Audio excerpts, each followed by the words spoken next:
Alrighty, here we go with chapter 11, an overview of corrections.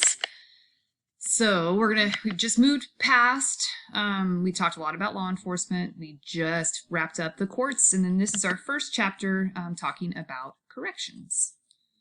So, corrections, society's efforts to punish and treat individuals who break the law and thereby to protect the public. So a lot of times when we're talking about corrections or thinking about corrections, we think about people who are actually locked up behind bars. And while that is a significantly important portion of corrections, we also have community corrections. And that's what I did for a long, long time. Probation, parole, those are other types of corrections. So I just want to make sure that you understand there we go. There's the slide. Institutional corrections, that's when people are locked up. And then community corrections. This is stuff like probation and parole. Ooh. Defining corrections. When I'm trying to define the concept of corrections, I really honestly just think of the word correct in and of itself, not dealing with the criminal justice system. What are you doing when you correct something? You're fixing it. You're making it right. It's the exact same thing that we're talking about when we're dealing with corrections. We're trying to fix a problem. We're trying to make things right. Some people believe that corrections should be mainly focused on punishment, and others believe that corrections should be focused on rehabilitating or fixing the offender. So let me go back. So right here you see punishment down here, and then we have rehabilitation.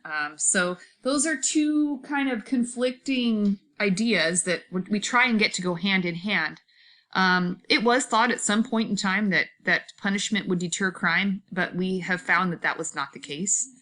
And studies have shown that harsher sanctions don't deter crime or recidivism. So recidivism is that word. I think we've talked about it before, but let me make sure that we're all on the same page. This is a person who's been through a corrections type program, whether that's a sentence, a jail sentence, probation, parole, prison, whatever, and they have reoffended. That's what we're talking about. That's a recidivist, a person who has reoffended. Early forms of confinement, you can only imagine what people were treated like in confinement many decades ago.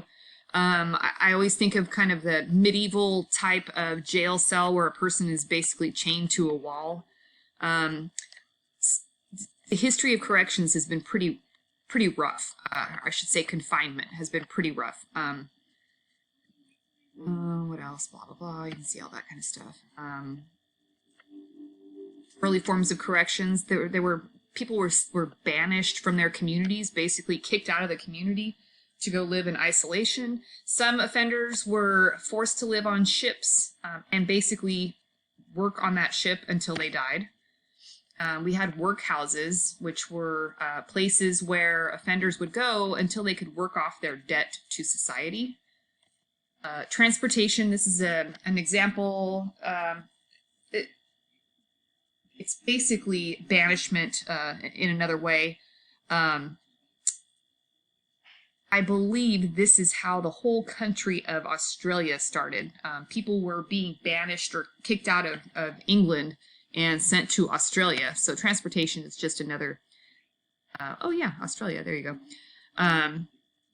Life in penal colonies was brutal, as you can imagine. Hulks, again, this is people were sent off to live and work on ships.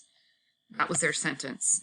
Colonial jails, as you can imagine, again, jails in the early periods of time, there was a lot of filth, disease, abuse, men, women, children were all put together. It was a pretty brutal time in our society. There is a picture of an early prison. In the United States, we had, let me see, we had the Quakers came to. So the Quakers were a religious group, and they were focused on human rights, and they were concerned about the fact that prisoners were being treated so poorly. So they were the ones to kind of start the whole concept of the rehabilitation model.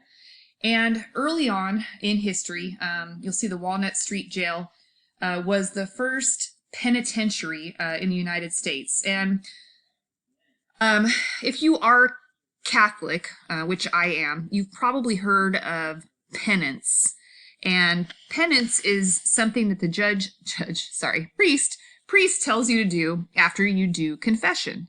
And, you go and you tell him, bless me, Father, for I have sinned, blah, blah. These are all the horrible things I did. And then he'll say, okay, here's your penance. Go say 3 Holy Marys and 10 Our Fathers. And you go say that quietly in the church and think about what you did. So that's the whole concept of a penitentiary. It was a place where prisoners were held and expected to be silent. They were not allowed to have any contact with others, could not speak, and did not have contact with any others. Yes, they all went crazy, as you can imagine. Did I skip one? Okay. The next step in that was the Pennsylvania system, where prisoners were lived in solitary confinement, but they actually did get to go out and work during the day. They all went crazy. Oh, I'm sorry. The Auburn system is the one where they were out to work during the day. But penitentiary in general, these were all places where the concept was you would sit in silence and think about what you did.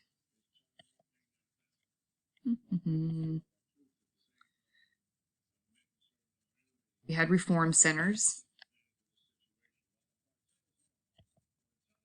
Industrial prison system.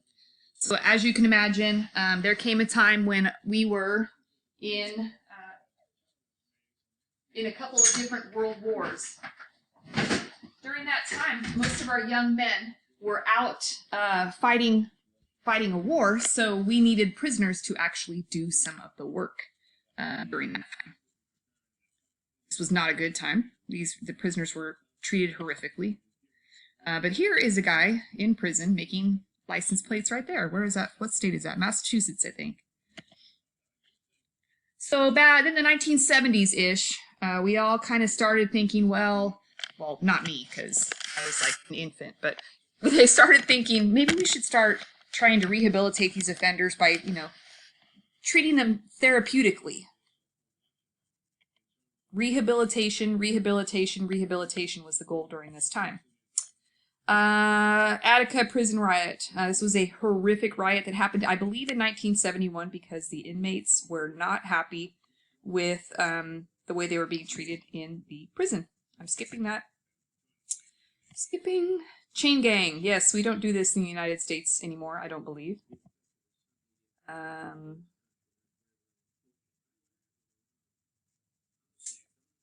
going to kind of skip that. 1 in 36 adults in the United States is under some form of correctional supervision. Think about that, 1 in 36 adults. If we were all sitting in class right now, the likelihood would be that one of us is under some form of correctional supervision, at least one. Most of them are not incarcerated, but are under supervision in the community. The United States incarcerates about half the world's penal population. The growth of prisons is slowing. There's a lot of reasons for that. Number of jail inmates varies widely between states. Our jails here in California are ridiculously overcrowded. This is AB 109, Public Safety Realignment. It was actually, there was a court case called Plata versus Brown. This Plata guy was in custody with the California Department of Corrections and Rehabilitation, and he was sick, and he put in a note to see the nurse, and a week later, I don't know, a decent period of time later, he still hadn't been seen by the nurse. He was getting more and more sick, and he put in another request and said, what's going on? And they were like, Mata, we're sorry, dude. We are so busy, we just don't have time to get to you. So he filed a lawsuit saying that that was cruel and unusual punishment because they were so overcrowded that he was unable to get medical care.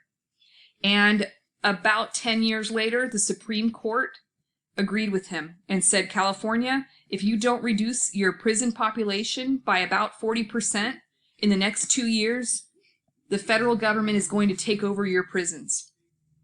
So this is what we did. Public Safety Realignment, or AB 109, which you've probably heard of before, called deinstitutionalization.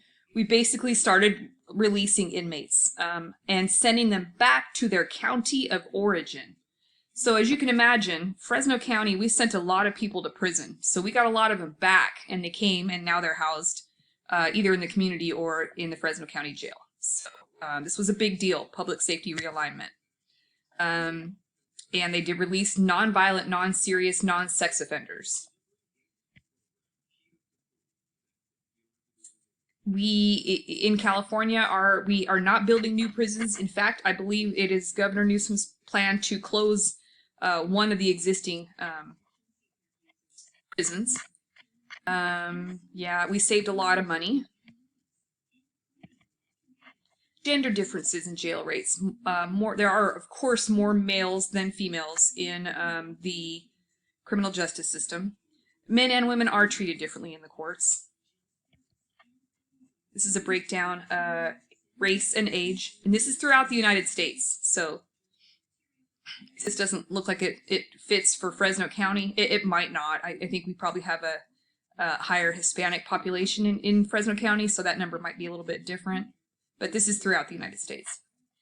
Federal prisons, about 93% of them of those prisoners are male. Most of them are white.